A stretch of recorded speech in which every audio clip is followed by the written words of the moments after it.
The Nephilim sightings are going to start soon. Consciousness has been enslaved. Your consciousness does not need your physical body to survive.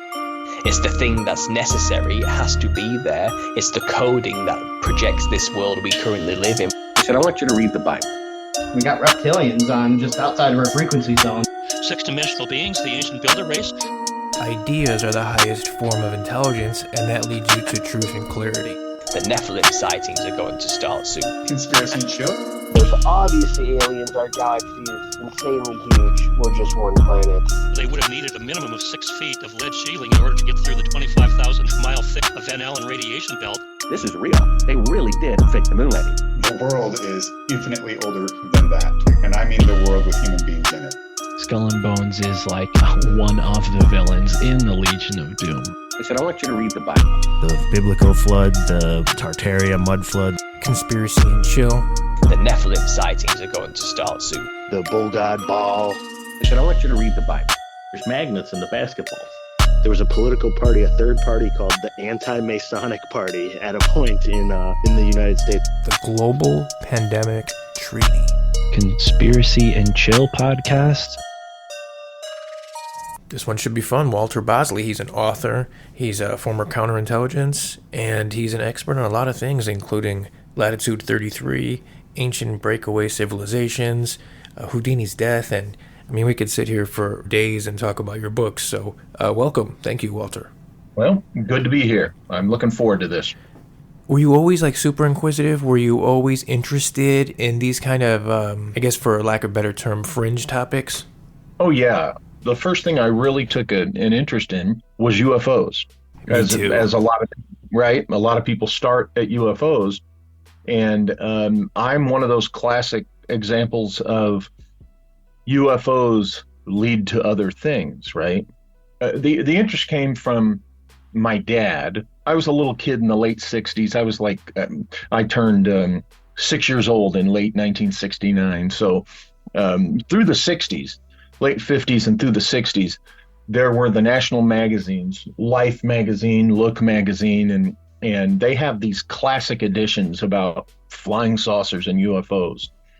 And we had those around the house, and my dad would pull them out and we'd talk about them. And so I was exposed to that and his weird story about his Air Force experience in the late 50s and stuff. So, you know, I went in, you know, through the 70s. Close Encounters of the Third Kind was, oh, wow, that was, you know, that became my favorite film. And once I got into the 80s, because of a very strange personal experience in 1979, I began to learn and realize that there was more to this UFO thing and this stuff in general than just little, you know, ETs coming from other planets, that there's something else going on.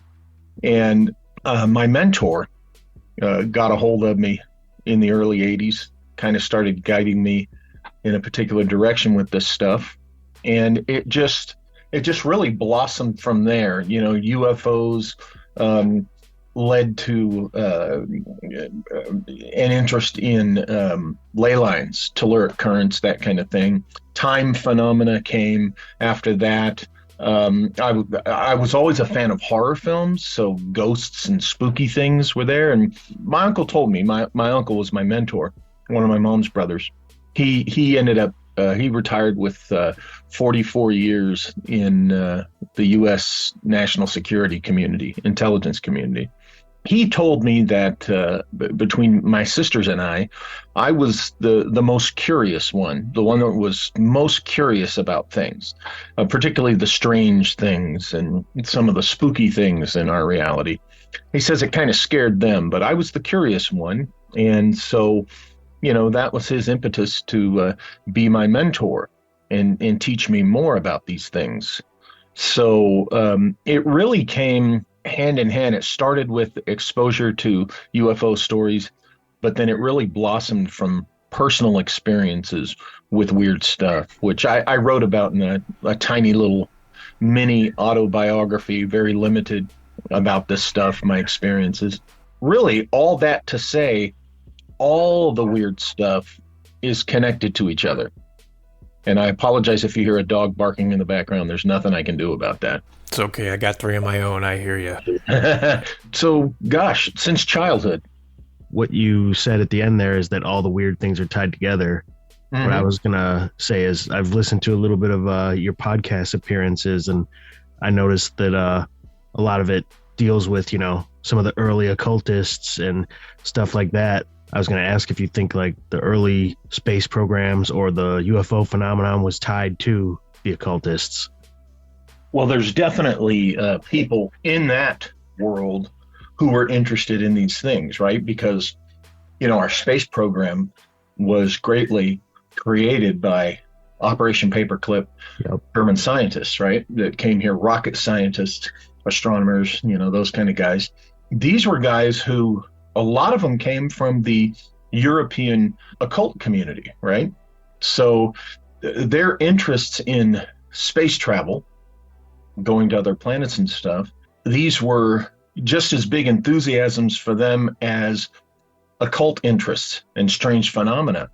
So I think you can't really talk about the guys who, and there were Americans that were into this stuff too, but you can't really talk about, the space program without talking about people who were into the spooky weird stuff, right? So, yeah, I do think it has gone hand in hand, and maybe that's because did they suspect or did they know that somebody or something out there is actually associated with other extraordinary phenomena, with things that, you learn about through occult studies. I do think they are, without a doubt, linked. I think it's all linked to Jack Parsons. He was a part of that whole occult rocketry too, I believe. Something you said earlier about UFOs kind of being a lot of people's first, and it's almost like a gateway drug in that regard. It's like a gateway conspiracy. It was mine too. Well, you mentioned though that you kind of snuck it in there that your dad had an experience and then you had a personal experience in 1979. If you wouldn't mind sharing, could you elaborate on those? Oh, absolutely. And not to sound like I'm plugging a book every other sentence. It just so happens that we're talking about topics that I have written about. Oh, please plug away. And I finally, and I'll tell you the story, but my dad passed away in 2008, and finally 7 or 8 years later, I decided, you know what? I really need to investigate his story and present it, put it all together and take a closer look than I ever have before. And that did result in a book, and that's where all the details are. It's titled Shimmering Light. But I first started hearing from my dad about Roswell, what we know as Roswell, the Roswell crash, so to speak, in 1974. Now, this was, 6 years before the first book was published, the book titled The Roswell Incident by William Moore. But I was hearing, my sisters and I were hearing about this from our dad, who back then, was telling us, hey, when he was in the Air Force, he learned that something had crashed in the desert in New Mexico in 1947. He told a story that remained consistent through the years, through the decades, that in, this would have been 1958, he worked as a physiological training specialist. Okay, now what that meant was he trained pilots, ran them through their courses, through altitude chambers, taught them how to use their life support systems, like their pressure suits, right, and their oxygen intakes and stuff like that, and their helmets and things like that in the aircraft. And he was assigned at George Air Force Base, which is closed years ago. It's up here in the desert in Hesperia, out here in California. And he was doing some training at Gunner Air Force Base in Montgomery, Alabama, in the summer of 1958. And an assignment popped up that he and the other guys that were in his same specialty, had to be briefed in on something. So they get on a plane They leave for Texas. They're told that they're going to, I think it was Randolph Air Force Base in Texas. And somewhere over Louisiana or Mississippi, I forget which, the plane takes a northward turn, and an intelligence officer comes out of the forward cabin and informs them, my dad and I think 2, maybe 3 other guys, informs them that they're not going to Texas, that they are going to Wright-Patterson Air Force Base in Ohio, of course. And once they got there, what my dad said they were told was that was the details about what we know as Roswell, that this craft crashed, but it wasn't from another planet. It was from another civilization that shares this planet with us. People that are underground, and they have their own civilization, and they want nothing to do with us. And they were told that it had happened again in eastern Arizona. Now, he said they were shown the bodies that were retrieved in 1947 and shown other details about it. He described them as human as you or I, but with little to no body hair. That was really the main difference. They were told that they were going to be flown out to eastern Arizona. All he ever described it as was east of Winslow. And in my book, in my research, I was able, I believe, to pinpoint exactly where they were. He was sent out there to be part of a retrieval operation of a live crewman, a live pilot, because they were told that this civilization had contacted U.S. authorities and, informed them, hey, we've lost one of our craft up there on the surface. The pilot is still alive, and we just want to bring him back. We want no other contact. We just want some help retrieving our guy. So my dad was sent out there on some big project to retrieve this guy. I never got from him much detail about the project itself, but he and another guy had, he reports having this encounter in the underground area, tunnel areas. I know this is sounding nuts, okay? I'm telling you what he told me over the years. They have an encounter with some underground people who they startle each other. There's a mishap, and the Air Force guy my dad's with gets killed. And that's it. That's basically the story he told for years. And he always insisted that they were not extraterrestrials. They were not a threat. And he would get, he was pretty insistent and confident that that's what happened. Now, how he died was he was assaulted by a former employee. So he spent the last 11 months of his life in the hospitals. First 45 days he was in a coma. So he had a severe head injury. And what was interesting was he started, after he woke up, we would be talking and he would tell me more details about there was a technology transfer thing going on between us and that civilization. And he described the little Air Force craft that, that they were going to give these people. And I never quite understood why they would need it when they had, these other things. And it was this vivid story of what he said he encountered. He would get emotional towards the end of the story when he would talk about the guy who got killed. He was insistent that this is something that actually happened.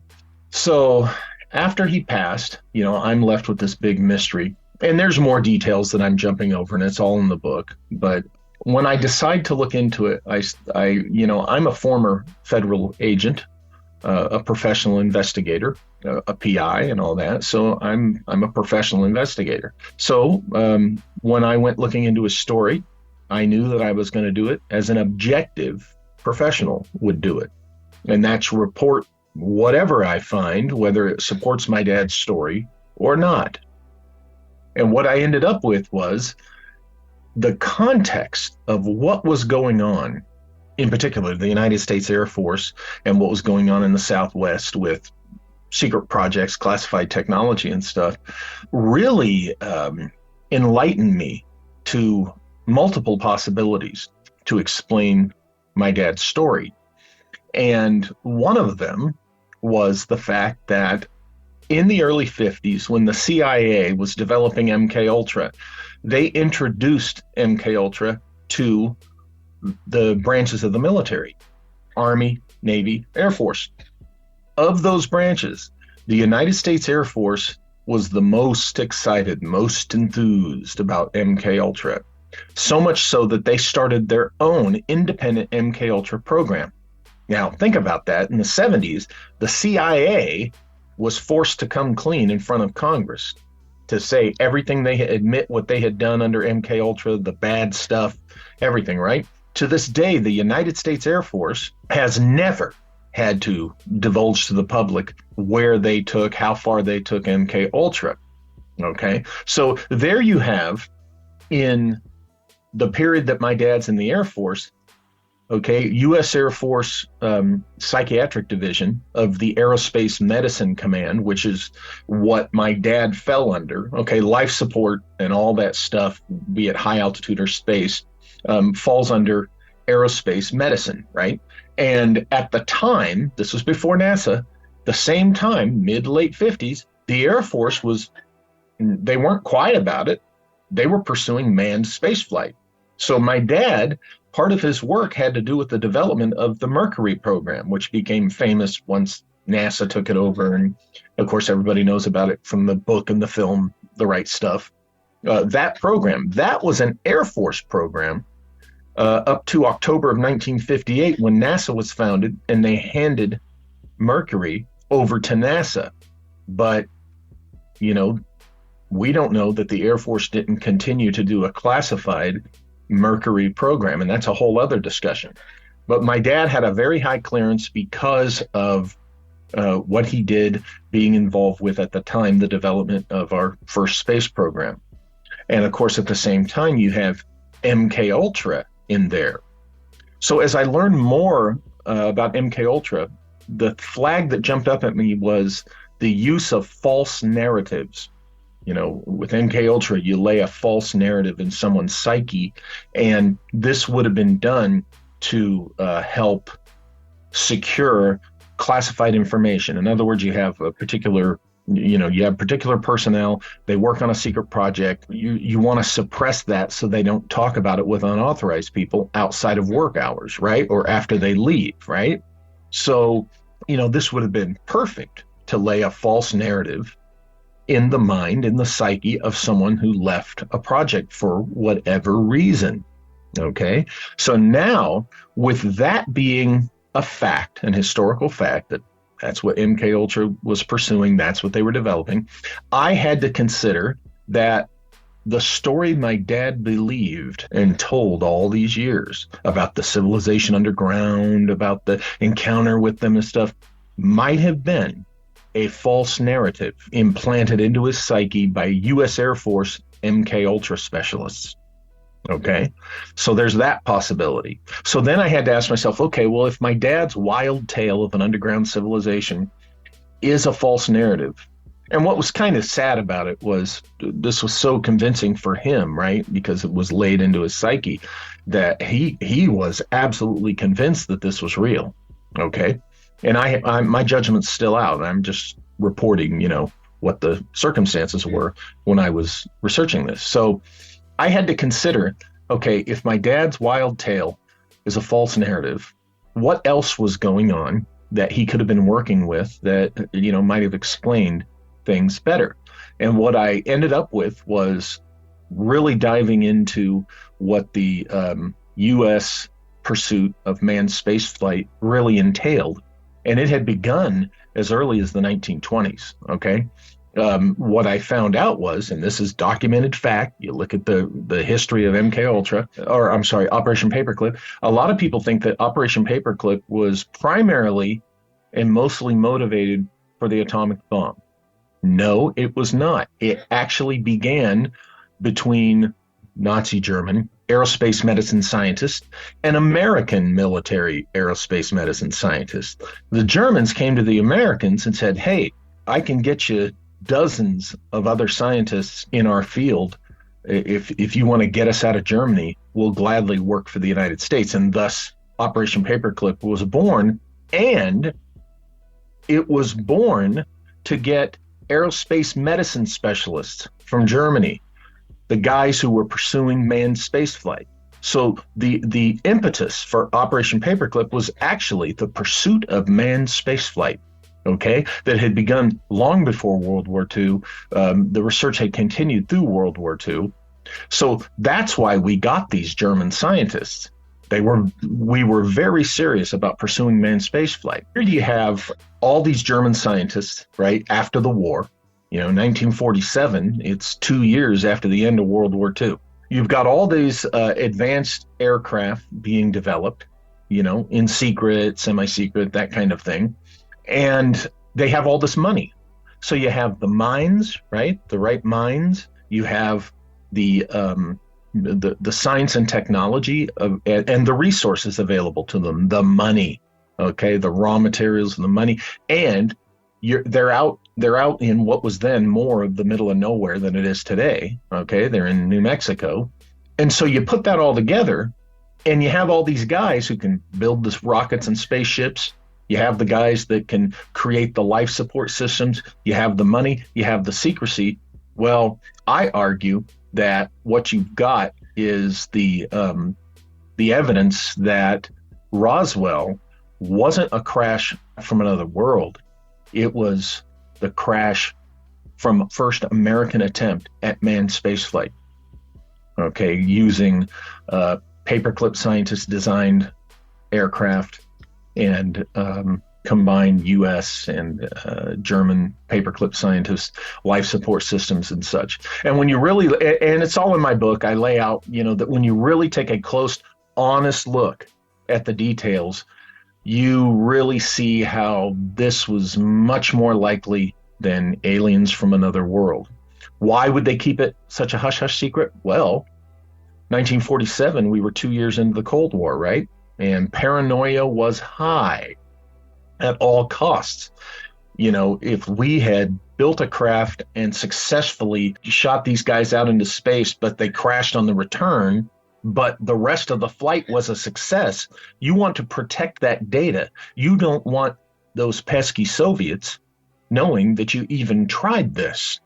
And remember, there were Russian scientists, okay, involved with paperclips, so they had been around during the war, and some of them were still around after the war, and some of them were indeed, and later it was proven, documented, that they were spying for the GRU and the KGB and what have you. So, Cold War paranoia and this incredible advancement, it would have been the first, at least American, and maybe the first at that time known, a successful manned space flight, except on return, right? They crashed and such. That would have set the Air Force off on a pursuit of manned space flight. But there you go. 1947, the United States Air Force did not exist as such. They didn't exist until later, after Roswell happened, okay, and the National Security Act was put forth. Now, think about this. World War II, which proved the coming ascendancy and superiority of air power over naval power, okay? I know the Navy guys didn't like that. They still don't like to hear it. But World War II proved what Colonel Billy Mitchell had said prior to the war and got court-martialed over, but it proved that air power was the future. And even proving that, even a world war did not convince the U.S. government that having an independent Air Force would be a good idea. However, funny how after this weird little event, that whatever crashed in New Mexico, whatever happened there, suddenly all of a sudden, let's have an independent Air Force. I've always found that curious. So if you look at the history of the Air Force then, the guy who was in command of the Aerospace Medicine Division was the second to the officer running the Operation Paperclip show during World War II. Well, he became a general. He was dedicated to manned spaceflight. That was his objective. So the Air Force Aerospace Medicine Division under his tenure was all about manned spaceflight. Okay? Now, this makes sense. This really makes sense if Roswell was actually our first attempt at spaceflight. And if it succeeded to any degree, the crash notwithstanding, it would have been something they would have wanted to continue to pursue. So it's possible that with my dad's specialty, because he had been involved with Cold War era manned spaceflight pursuit and whatever specific projects he was exposed to, I propose, this is entirely hypothetical, folks, this part, I would argue that at the time, the Air Force would have looked at MK Ultra as a really neat tool, a really cool thing. And back then, if you were Air Force personnel and you were leaving a project and they said, look, you're not going to have to worry about slipping up and saying the wrong thing because we're going to use this MK Ultra stuff and we're going to, get in there and put a layer in your psyche and you won't even remember it. Okay, let's say they proposed that hypothetically. Well, a lot of these guys, they're patriotic young guys. They would have said, yeah, do it. I'm all for it because, I'm part of something important. So I say it's entirely possible that my dad might have been very eager to, to be exposed to this, for them to do this to him, to suppress whatever it was he learned and saw that had to do with Cold War secrets and Air Force space secrets back then. You have that. You have, the very real Operation Paperclip, the very real U.S. Air Force 1950s pursuit of manned spaceflight, and you have MK Ultra, okay, in the mix here. You got my dad telling a wild story. Well, if you read the annals of MK Ultra, they would put sometimes just wild, crazy stuff in the false narrative. Now, that's a very cynical thing for them to do because the attitude is, well, if he does start talking, he's going to tell this crazy story and no one will believe him anyway, right? So there's that. And this did deeply affect his psyche. Now, I was told that hypnosis, special hypnosis techniques were used on him. I was told this when I was on active duty with the Air Force at-right pad. I was told this in the late 90s. And I was told by my mentor to pursue getting my dad to talk more about this. That's how I would get him to talk about it over the years and of course, when he was in the hospital. But then there's the third thing that can't be ignored, and that is way on the other spectrum from what I've just been talking about into the wild stuff. And that is that there is a folkloric legend, a narrative that talks about a group of beings, people, what have you, who did come from somewhere else. Doesn't say space, but somewhere else, maybe another dimension, what have you, whatever, centuries ago, long ago, and that they went around our world influencing various civilizations with their technology and things like that. And then they eventually went, as the story goes, underground. And they're still with us, but they're literally underground. And these are the stories of what the ancient Irish called the Tuatha Dé Danann. Now, Jacques Vallée started talking about the Tuatha Dé Danann in the 80s because his investigation into UFOs, which started as nuts and bolts aliens from another world, led directly to the Tuatha Dé Danann and, their presence on this world with us, and their influence over us, and their mystique and their interdimensional quality. And my dad's story had little flashes and hints of that. So there I was, a guy who's grown up having weird experiences, right?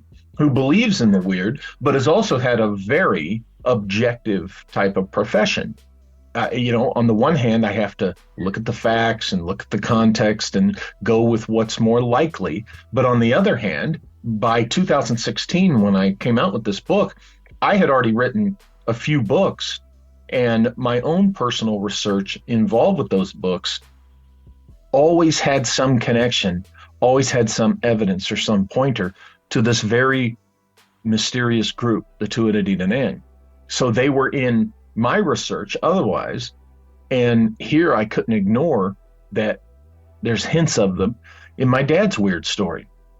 So what was the truth? Was he telling the truth? Did he encounter, is there a civilization, inside the planet? Did he encounter, people, human beings, did he encounter them? Was his story true? Or was it a false narrative laid with MK Ultra in his psyche to protect a Cold War U.S. Air Force program? I ended up leaving the readers of the book. You have to decide for yourselves. I can't make that decision for the reader. I know what I would like it to be. But I also know that, we have to be as realistic and as objective as possible. But that's the weirdness of my dad's story right there. That's such a unique take and such an amazing story. I was going to say, your dad's story isn't without precedent. I believe, what's his name? Phil Schneider. He was murdered. He spoke about the Dulce base.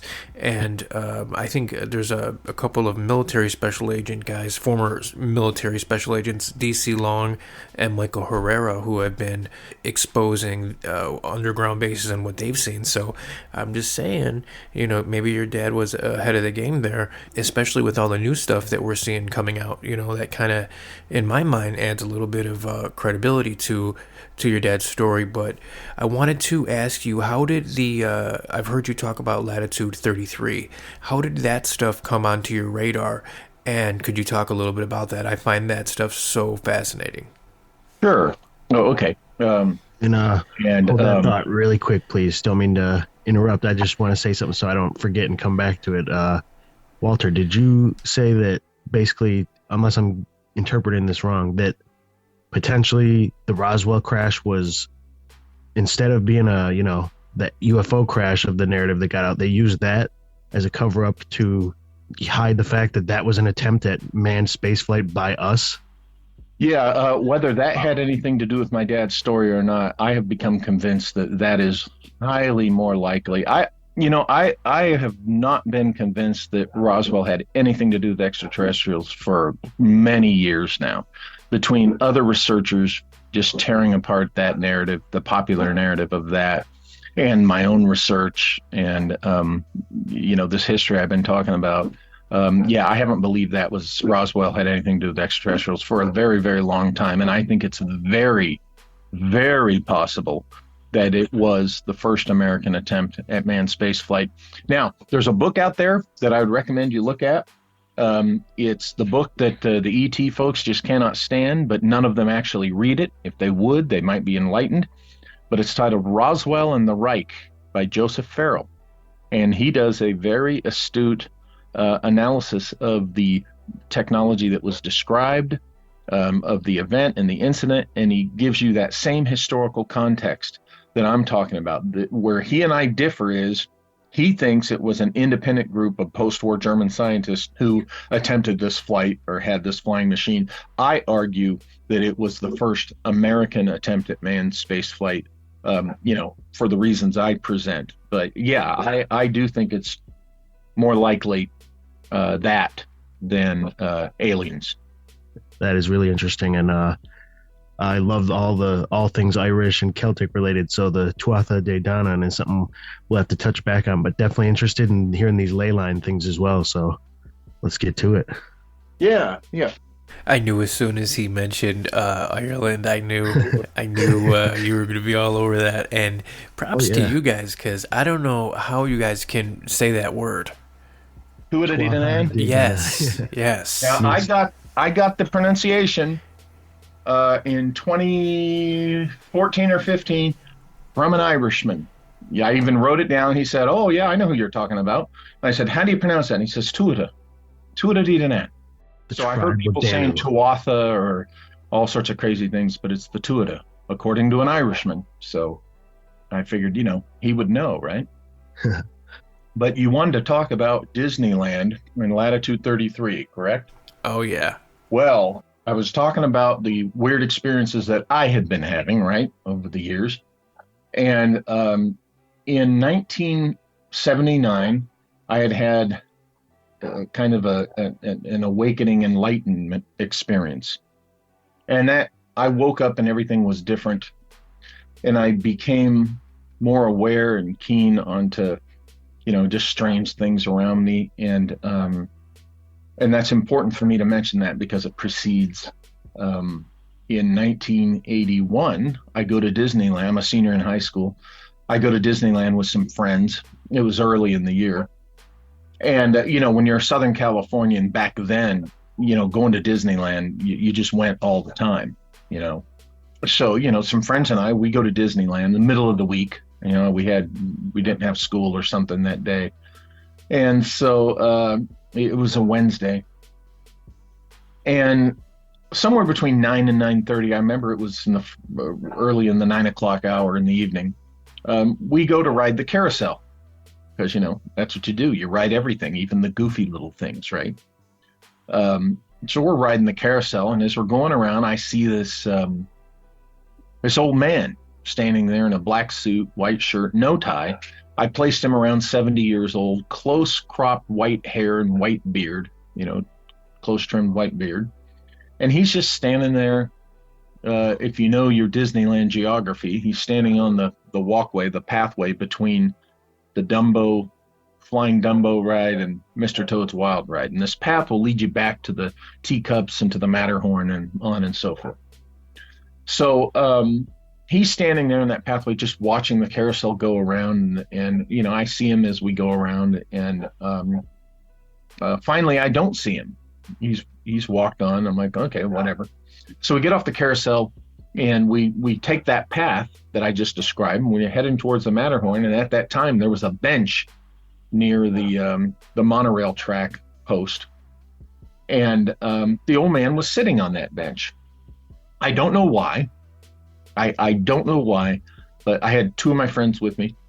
We walk up, we're walking past him, and I feel compelled to speak to him. And I say, hey, are you enjoying your time here at Disneyland, And he says, oh, yeah. So for the life of me, I cannot remember this man's voice.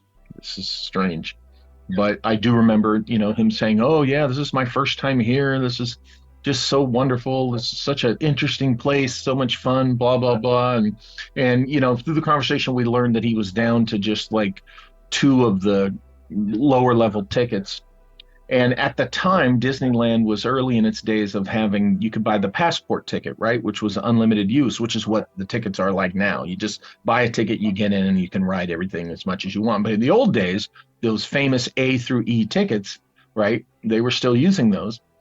And, my friends and I, we got in the habit of buying the passport ticket so we could have unlimited, use of the rides and stuff. And so, one of the tickets he had could get him on It's a Small World, and we had not ridden it yet. So he said he wanted to ride Small World, and so we kind of walked over with him, said, hey, yeah, we'll show you where it's at. It wasn't far from where he was sitting, which was odd, but he said, he wanted to ride Small World, but he didn't know where it was. Okay. So it was literally like maybe less than 50 yards away. So we walk over there and we ride It's a Small World with the old guy. He stands in line with us and he's just in awe. He's looking around this place like he's never seen such a thing, like he's never heard of Disneyland. We ride It's a Small World. We get off. We head right back to where he'd been sitting. And, by this time, park's going to be open for, about another hour and a half, maybe a couple hours. I've been there a lot. I'm going there again. I decided, you know what, I'm going to give my passport ticket to this old guy. One of my friends had a Donald Duck pin. One of them had it or I had it or whatever. And so I pinned the passport onto the lapel of his jacket. You would have thought I had given him a pot of gold. He was so grateful. Oh my gosh, thank you. This is so generous. Oh my, like, yeah, sure. No problem. I'll be coming back. I said, hey, with that ticket, you can go ride anything else in the park as many times as you want. Have fun. So, we said our goodbye. We had learned that his name was Alfred. Okay. I told him, I'm Walter. This is so-and-so, blah, blah, blah. And he says, I'm Alfred. So Alfred walks off back towards Fantasyland and turns a corner, and we go our way, and my friends tease me, oh, you're such a nice young man, make the old man happy, blah blah blah. And so off we went, and I forgot about it. I thought over the years it kind of would haunt me. I'd say, there's something about that old guy. I don't know why, but I can't forget that experience, that encounter with the old 70-year-old guy with the white hair named Alfred. 11 years pass, and in that time I learned more about the strangeness connected with UFOs. And in the late 80s, I learned about these guys who had done a map showing a correlation between intersections of ley lines, which we now call telluric current, and UFO sightings. Okay, that there would be clusters of UFO sightings and other phenomena around the intersections of this ley line telluric current grid. Okay, and they did a North America map of it. So I was aware of that. And I had learned about the Tuatha Dé Danann through one of the Jacques Vallée books. So it was in the mix there. Well, in 1992, by this time I'm working for the FBI, and I'm in Manhattan. And there's a bookstore, I don't know if it's still there or not, called the Coliseum Bookstore that was up at Columbus Circle. And I used to go there on my lunch hours. And I was in, the section of weird phenomena, UFOs, our favorite weird stuff, right? And there's this book I see called The Old Straight Track. And it's about ley lines. And I go, oh, this is interesting. This is kind of like, maybe this is about what those guys who did that map are talking about, right? And I'm looking at this book and I'm going, by Alfred Watkins. Oh, okay. So I'm looking at the book a little bit, and then I open it up or turn it the background, whatever. In the book is a photo of Alfred Watkins. And I kid you not, guys, I'm getting goosebumps telling you about it. I got goosebumps because that photo of Alfred Watkins, the author of The Old Straight Track, that's the man I saw at Disneyland. I'm looking at this and I'm going, I'm getting goosebumps right now every time I talk about this. 11 years later? Man. Yeah, it's like, wait a minute. According to his own book, he died in 1935. How am I seeing him in 1981? Time traveler. Yeah, that blew my mind. And then, for over the years, I wondered, what the heck? What was that about? There's something going on here. And my mentor would not tell me. It was something that he said, no, we ain't going to talk about that yet. So years pass, lots of more weird stuff happens. But in 2006, by this time I've been friends with Greg Bishop for a couple of years, and I've been sitting in as kind of an unofficial co-host on his show Radio Mysterioso by then. And one night we wonder, hey, why is the private club at Disneyland called Club 33? We had heard that because there were 33 corporations that sponsored it or whatever. So while we're on his show, we type in, pull up Disneyland on the Wikipedia, and I noticed something. The coordinates for Disneyland are at 33 degrees north latitude. Thus, I first turn on to the idea of the 33rd degree of latitude. So we're talking about this, and he says, there's weird things that happen at that latitude. So, we're talking about, there's the pyramids, there's this, that, and the other within that range, that belt that goes around the planet of weird things within, that range, and latitude 33 in particular. Isn't it interesting that Disneyland is on that latitude? Well, this intrigued me. So I dove into the research, and one of the first things I found out was that when the Disneys, Walt and Roy, were serious about building Disneyland, they went to SRI, the Stanford Research Institute, back in the 50s to consult them, right? And to get numbers crunched. And, they went to a think tank to decide, where should we build this? Well, the guy assigned to the Disneyland project this was 53 or 54 or something like that, was a guy named Cornelius Vanderbilt Wood, C.V. Wood.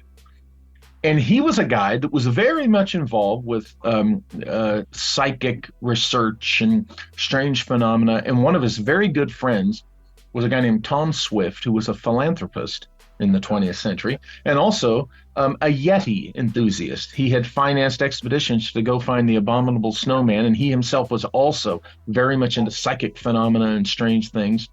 So that's the kind of guy that C.V. Wood was. But he also was very charmed with this Disneyland idea. So much so that he quits SRI and he goes to work for the Disneys to be the engineer, the managing engineer of the building and development of Disneyland.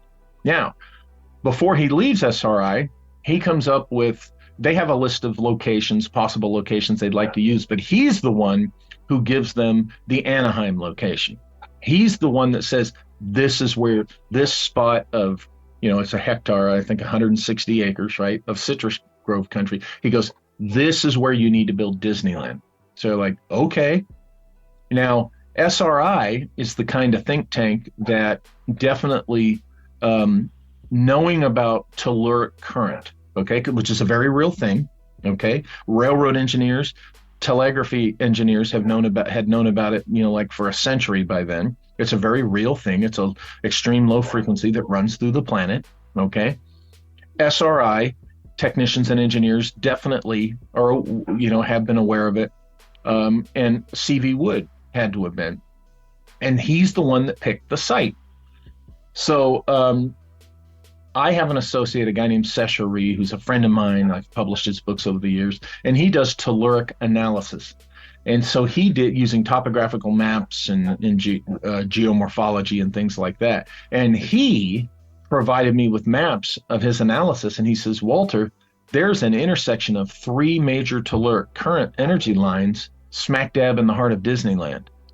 I'm like, no way. And he goes, yeah. And it's where the carousel used to sit.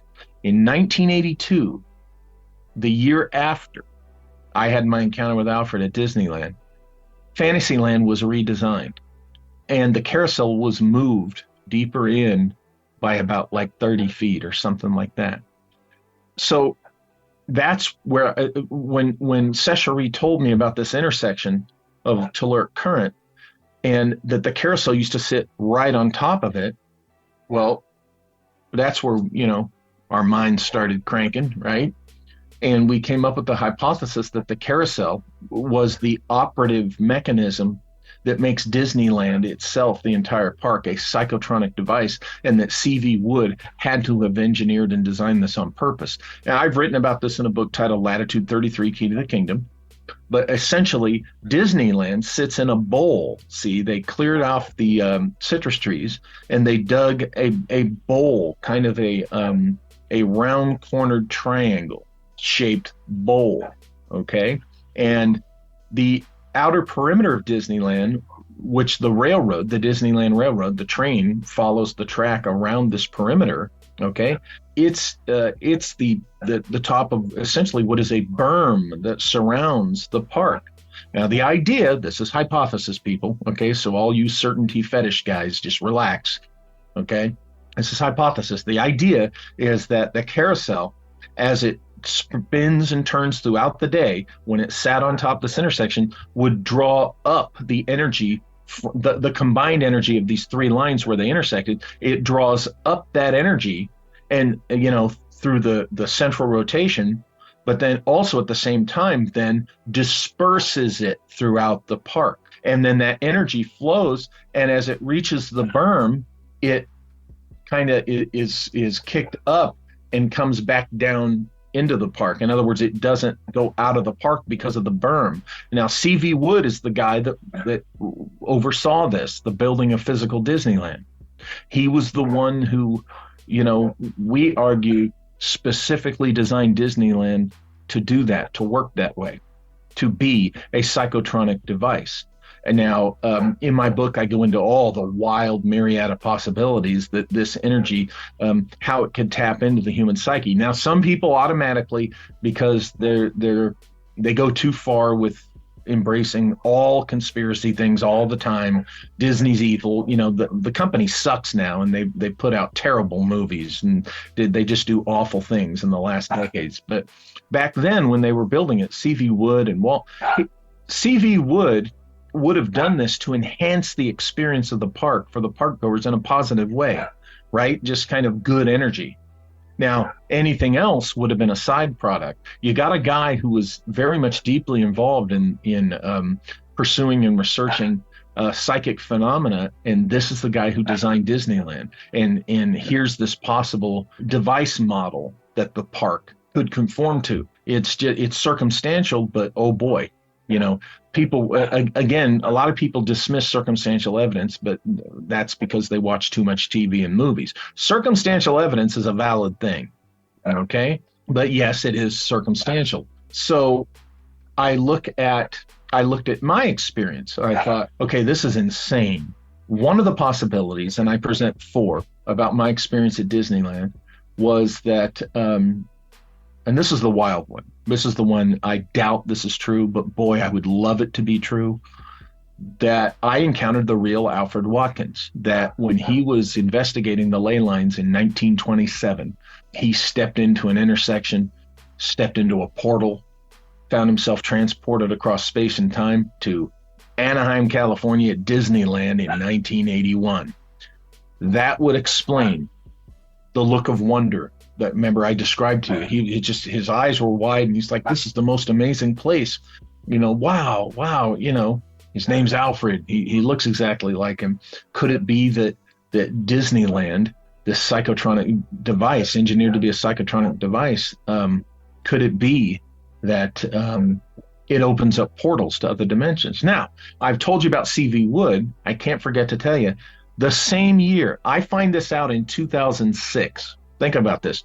I don't find this out till 2006, but the same year that I find that Watkins book and see Alfred Watkins' picture for the first time, 1992, when I'm in New York, that same year, C.V. Wood died.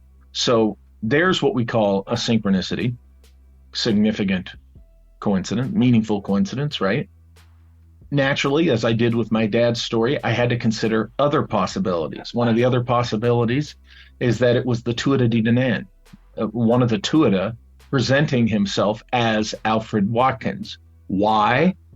Because knowing that down the road I would learn about the Watkins book, okay? And that I would see a picture of him, and that this would help me start putting things together and understanding that I had indeed an extraordinary experience. Why do I also say it could have been the Tuatha, other than the interdimensional possibility? Because they're supposed to be interdimensional adept beings. When you give one of the Fae folk, and the Tuatha are considered part of the Fae or the fairy folk, look at the lore. I learned this later. I didn't know this in 1981. I didn't even know this in 92. When you give a gift to one of the Tuatha or their kind, you have passed a test of character with them. When you give something just without them asking, you just give it out of your own generosity, they love that. And remember what I told you about this Alfred's response to me giving him my ticket. Oh my gosh, you would have thought I'd given him a pot of gold. You would have thought I'd saved his kid's life or something. It was just so generous. So he when I look back on it, he reacted like one of the Fae folk, one of the Tuatha, according to the lore, by me, giving him my ticket. So now they also are known to, because they know more and they can see more through time and space than we can, they manipulate circumstances and do things so that you will remember your encounter with them. That's possibly what this particular member of them, appearing as Alfred Watkins, might have been, was so that I would remember, never forget that encounter, as if I was going to. But, that I would look more and deeper into this. Another possibility is that it could have been a projection. Again, this has to do with, the fact that down the road I would learn about Alfred Watkins. When you get into this time and space interdimensional, the experience of all that, perhaps our psyche, perhaps something our psyche's tapped into, it sees time more as a greater whole. So even though we're experiencing our lives, time, in a linear, moment by moment fashion, something in our subconscious already knows what's coming, okay? Already knows that I'm going to be in that bookstore 11 years later. seeing that book on Alfred Watkins, already knows that in the late 80s I'm going to learn about ley lines and stuff. So what's happening is my subconscious is producing a tulpa of Alfred Watkins, a meaningful, coincidental or synchronistic tulpa of Alfred Watkins.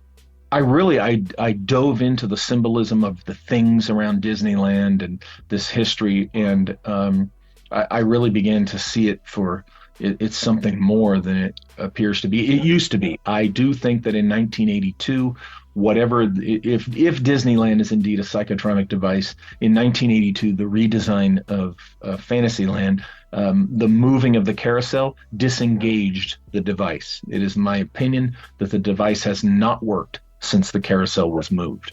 So that's awesome. That is crazy. I love where this conversation is going. I did not expect it to take that type of a turn, but something interesting is the Tuatha Dé Danann and the fairies and stuff is often associated with people going missing or like taking people to their realm, which is said to be underground or leading to the other world. Yep. And when you were discussing Alfred, I looked him up quickly, and he's from Britain, and he was, writing about these ley lines and like stone sites and stone circles and like other sacred sites and stuff. And who's to say maybe he didn't transfer into another world, and like you said, through time and space and this psychic connection you had made with the book and this information, and who knows, like that's some high level speculation on your end, but I really love it.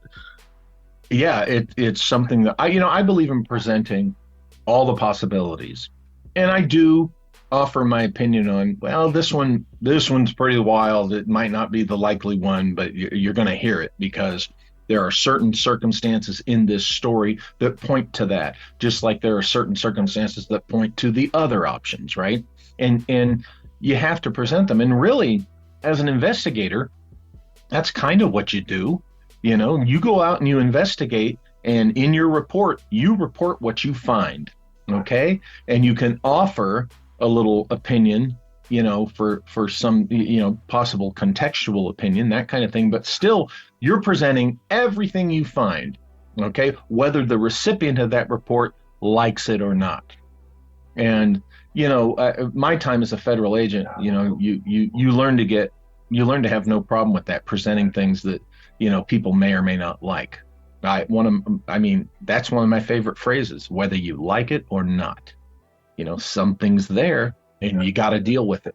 You can't just dismiss what's inconvenient. And that's one of the complaints we've heard about the ET hypothesis, folks, in ufology, is too many times, we're learning how many times that there was the other weird interdimensional, right, crypto terrestrial, other strange stuff that these ET focused UFO investigators, they didn't want to present that. Okay, they didn't want to deal with that. All they wanted to do was present whatever backed up their hypothesis. And we know for a fact that they've done this with ufology for decades, just conveniently leaving out the stuff that points to the fairy folk, the interdimensionals, or as Ann Strieber, observed, the dead. And I highly recommend Joshua Cutchin's book, The Ecology of Souls, as an introduction to what the dead and the land of the dead have to do with UFOs. Like John Keel said, we live on a haunted planet. But I do think ETs are real. I do think they have come here. I think they still come here. That's the beauty of all this stuff. I think all of it, but it depends on what the answer is, depends on, case by case basis. ET does not explain a majority, not anywhere near a majority.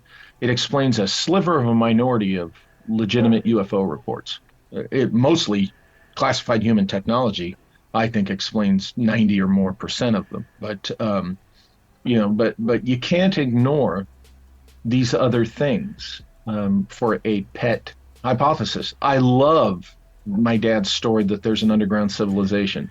That's the one that, if I had my druthers, that was the one I would have liked to have found the strongest evidence for. But I'm an honest broker. And the reason I present in my book, Shimmering Light, what I do on his thing is because, hey, you have to. It's part of the historical context. It probably very likely explains, some of the mystery and some of, what my dad was going through and why he thought what he did. Same thing with Disneyland, this Disneyland thing. You have to present what there is and let the reader decide. I know there's some readers out there that basically they want to be told what to think. I don't do that. My readers, they got to do their homework. They got to make up their own decisions, their own conclusions, I mean. And, I present it all. I will offer what I lean towards, what I hope it is, what I think it more likely will be, but I never tell anyone what to believe themselves, because here's what I've learned about the strange phenomena is the best way to learn about it is when you experience it. And it's out there. It's out there for everyone and anyone to experience, but you have to be honest with yourself. You have to be honest with it. And you kind of have to let it happen naturally, because it will come to you. It probably, I think this stuff comes to all of us, but many people choose to ignore it, right? Or turn their back on it because it's scary. It can be scary. It's the unknown. I can't think of a better way to wind this conversation down. You kind of brought it full circle there. Man, this went by quick. I got some reading to do. Let me tell you, I got some books to buy. Oh, cool. Yeah, it's, definitely check out Joshua Cutchin's The Ecology of Souls. By all means, don't miss that one. Jacques Vallée's best work, in my opinion, is his stuff up to the early 90s, because that's where he gets into some of the things I've talked about, these alternatives to the ET hypothesis. I've read The Passport to Magonia. Classic, yeah. Very good book. But read the, what is it? It's Dimensions, Revelations, Confrontations. It's kind of a trilogy. Those late 80s into the early 90s. Read those too. Vallée said that there is an intelligence sharing this planet with us, and they've been with us for a very long time. That's what I think too. And I think slowly, or I don't know if it'll be there in our lifetime, if we'll really know what's going on, but I think my kids will hopefully know what is really going on. I think we're working our way in the right direction, slowly, but I think we're going the right way. At the very least in space, because the way we're venturing out now, and it's just going to keep increasing, that open contact, I think it is, inevitable in the short term, So, yeah, I think you're right. Maybe in our lifetimes, maybe in mine, I know I'm older than you guys, maybe in mine, that might even, because I have no doubt that they're out there, and that'll be a very cool day. Right. When the announcement comes, hey, guess what? There's people from another planet, and they're here, and, wow. We've suspected it all along. We've had reason to believe it all along. That'll be a very, very cool, great day. But there's all these other things, too. Yeah. So long as we don't all get hit with the MK Ultra version of it. Yeah, exactly. For me, these other things, the ultra-dimensionals, ultra-terrestrials, that's far more fascinating to me than extraterrestrial. Do you have anything that you'd like to plug before we let you go? I mentioned my book, Shimmering Light. That's the book I did, investigation about my dad's story and experience and all this stuff with Roswell and the Air Force and MK Ultra and stuff. And there's also Latitude 33, Key to the Kingdom, my book on my investigation analysis of the Disneyland thing. And these can be found at walterbosley.com in the shop tab. Or at lulu.com, LULU.com, where print on demand. But either one will get you to the same books. And I have a weekly live stream at the Walter Bosley channel at YouTube. So go check that out, the Walter Bosley channel at YouTube. Awesome. Very good. Well, yeah, we appreciate it. Any last words, Tom? No, thank you, man. That was a great conversation. Like I said, I was not expecting the Tuatha Dé Danann twist on it. I knew this was going to be an interesting episode, but damn, that exceeded expectations. Well, I'll leave you with to this. Get you back. I'll leave your listeners with this. I've written, I think, like 15. Gotta look at the count. Nonfiction books that each time I go into it, and they're on different topics. Okay, that when I go into them, I never thought they were related. Every single one, the Tuatha Dé Danann have popped up. So I have my own little personal mystery going on with them, why they keep popping up in my research, whether it's about Disneyland, whether it's about Roswell, whether it's about serial murder in Southern California in 1915, things that you don't, whether it's about explorers in South America, the Tuatha Dé Danann, somewhere along the way in research for each one of these books, they pop up. Their evidence of them, their presence, their imprint. So, are you Irish, Walter? I'm my dad on his mother's side. I'm 70. According, I had my DNA done, and I'm 70% Scots-Irish. Huh? Have you been to Ireland? Not yet. Oh man, that's going to be an interesting journey. I was just there in October, and I visited plenty of the megalithic sites and just holy sites, and it was something else. So yeah, I'll bet. I can't wait to get there. It's Scotland too. Oh yeah. Yeah, awesome. We'd love to have you back on the show. Maybe just to, I can't pronounce the word, but maybe just to go do a deep dive on the Irish things. Give it a shot. Tuatha Dé Danann. Tuatha Dé Danann. Got it. Yeah, just let me know. I'd be glad to come back. This was fun, guys. So what is it? Do? Tuatha Dé Danann or Tuatha Dé Danann, and it means tribe of Danu. Really? And, yeah, for those who don't know what that is, I don't think we really, or Walter really discussed it in depth of who they are. It's a mythological race from Irish mythology, and they're kind of like a fairy race, an angelic race, a fallen angel race. They're said to have, taught a lot and defeated the previous inhabitants of Ireland, and they fought off these demon race called the Fomorians, and a lot of magic and tarot and occult stuff is accredited to them. And yeah, there's just a lot of insane crossover with them and Anunnaki and other stories of heavenly beings, and a lot of fairy stuff has to do with missing 411 and I love that. Just tons of folklore surrounding fairies in Ireland and shit. And yeah, I wasn't really expecting it to go there, but I'm glad it did, and I really can't wait to talk to him more about that, because he said all of his books somehow come up with the Tuatha Dé Danann, so that is very interesting. I said, that's my shit right there. Oh yeah, that'll be a fun one. We'll have him back just to go deep on that, just to fucking lay it all out there. You mentioned 411. I love the missing 411 shit, dude. I would love to have David Paulides on here. I think he does a lot of really good work. I've seen all the movies. I've read 2 of the books.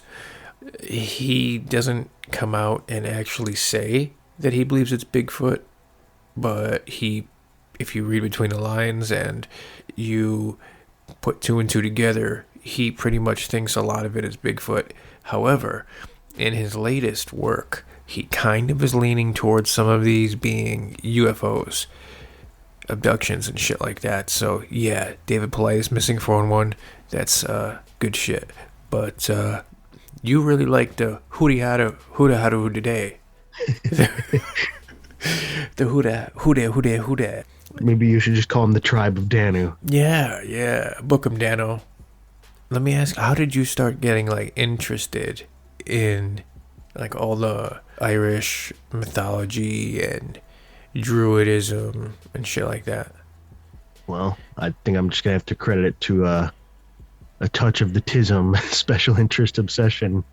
But honestly, I don't know, man. I found it interesting because I'm very Irish ancestrally, and I know when I was younger, I used to think that it was corny. I thought that Irish stuff was lame and corny, and I honestly was a little embarrassed of it when I was younger. I was why couldn't I have been more Polish or Mexican or something, or something that other people and my friends were. But I also, when I was younger, I was surprised to find out that not everyone was like a little Irish. I thought everyone just from like, growing up with family and family friends in the Chicago area where there's a lot of Irish people. Like once I found out like people weren't all Irish, I thought unless you were like, like Asian or black or Mexican or something, that you had some Irish in you. So that was like a culture shock for me when I was like 7 years old and found out not everyone was Irish. But even black people can be Irish. Like, well, hell yeah, there is. Like as I've done the deep dives and stuff, there's actually a lot of crossover with black history in Ireland. Whether you are subscribing to the belief that there was black people living there and they were either driven out or migrated out, or just like in the Americas, the Irish and black people being treated very similarly when they were first coming over here and just discriminated against. But yeah, look at like Shaquille O'Neal. Oh yeah, man. There's a lot of black people with Welsh and Irish last names too, and people will be like, "No, that's just because they took on their slave owners' names," but that's not true at all, because not the Irish and always, Welsh we're not slave owners. The Irish and Welsh were slave class with them, so like that makes no sense. The thing is, though, I eventually, got very into it over time as I like grew up and matured a little bit, and it all started to grow on me. Like the warrior culture, the mythology is fucking nuts, dude. Like the Black Irish. Oh yeah, for sure. Like over time, I've just consumed anything and everything Irish and Celtic related obsessively as I can, and even still now, like I'm trying to learn. Like my bookshelf is full of, like Celtic mythology, Irish history and myths, the Celts, ancient Celtic warriors, just like shit like that. That's like my special interest. And yeah, I have a couple guests too waiting to get on here. Two of them are gentlemen from Ireland who I've had some conversations with and share a lot of interests with. So their jolly accent will fall nicely on the listeners' ears, I'm sure. Two quick questions. One, do you consider listening to a book the same as reading it? And two, do you think that we should maybe like every episode or every once a month episode or something like that, do you think we should do like a book recommendation? Yeah, I think that would be really cool, actually. And like one a month or something. I think that reading offers a different experience than listening, but I think I do better with listening. Me too. Yeah, you can multitask. It's easier to pause and pick up where you were when you're listening to it for me. Although I like the imaginative aspect of actually sitting there and reading it, and I've had more profound, like experiences while reading at times, and like I retained the info, and it's almost like more synchronistic. Like I'll be on the right page and like the right thing will jump out at me when I'm reading it. So I like both for sure. But yeah, I would say I'd probably listen more often to things, whether it's a lecture or a podcast or a book. But yeah, they're both good. I prefer to listen because I feel like that's just a better way that I learn. The only thing that I don't like about that is, like, I subscribe to Audible. Okay, so every month I get 1 credit, and then also I can purchase the books at a discounted rate. But what am I really buying? Because I don't have anything physical at the end of the day. So that's True. That's the only thing that I don't like. Like I have a great library of books on my Audible, but I don't have anything tangible in my hands. Like, you know what I mean? So I do miss that aspect of books. I like, feeling it, the actual, like you said, sitting down with a physical book. But I'm guilty. I listen to them. What can I do? Yeah, that is kind of annoying. And I have some books in my, lost library of digital audiobooks somewhere that I, can't sign into because I forgot the password or my Apple or whatever over time, or I can't re-download it, this or that. But yeah, there's definitely something to be said about holding the book and having the possession. But I will say I feel like I'm pretty good at retaining info. I don't know if I can read it or hear it, and it kind of feels the same to me, but I've realized I kind of have somewhat of a freakish memory, to be honest. Like I also thought that was normal growing up, and I can literally remember things from like preschool and even younger, and like the stupidest details, like interactions I had with a teacher or like a classmate, or like what I was wearing that day, what this person was wearing, like stupid comments in passing by or things I observed, literally just like moves that I learned in wrestling when I was 7 years old, and matches and stuff from high school, and just stupid stuff that I have no business remembering. And for someone that started getting hit in the head pretty young and continued to take hits and has taken no shortage of psychoactive substances in, I'm pretty impressed with my ability to remember. But I will say things kind of started to become a little blurry around puberty, when you just go boner brain. That's kind of when things aren't as vivid to me. But I can remember from probably like age 2 or 3 through like, I don't know, like 7th grade. Once you start getting like ultra fucking horny, then it's a little bit of a drop off. But for the most part, my memory and my retention is pretty freaking above average, I would say. All my brain blood is in my boner.